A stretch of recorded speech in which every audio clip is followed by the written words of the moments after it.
The work of averting tragedy is a constant, with nearly 700 transplant surgeries a year performed at Columbia and Weill Cornell campuses. Loretta Burrows is just one of them. I was 7 years old when I was diagnosed with juvenile diabetes, and I always had my mother and my father watching me very diligently, monitoring what I ate.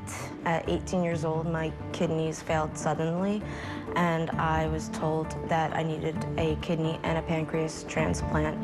I was diagnosed with end-stage renal failure. And while Loretta waited for a transplant, she developed many secondary complications.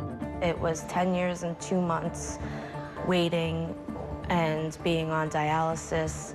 The treatment had put me into congestive heart failure twice. I was hospitalized for 6 weeks at a time, and it felt nonstop. It was 10 years of not just waiting, it was 10 years of trying to just stay alive. So we could live without a functional pancreas, but there are absolutely people who could die from not having a pancreas transplant. Pancreas has two main functions. The first function is to control sugar by producing insulin and other hormones.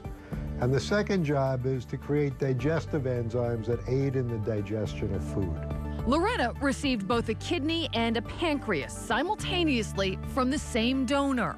He was an 18-year-old male gunshot victim, and the family had consented and donated all of his organs. It will be 2 years since I received my transplant in June, and I have tried many times to write a letter to my organ donor's family. It is an extremely difficult letter to write because what else could you say besides thank you and how grateful you are because they have given me my life back. I became very passionate about organ donation right after I was diagnosed. At Bergen Community College, where she's an alum, her activism began what has now become an annual event. I created this Organ Donation Awareness Day 7 years ago to address how more people need to become organ donors. One of the biggest problems we face is the organ supply. There just aren't enough organs. There's a lot of really exciting and interesting work going on with three-dimensional printers, stem cells, using animal organs, but these are still decades away. I no longer take anything for granted.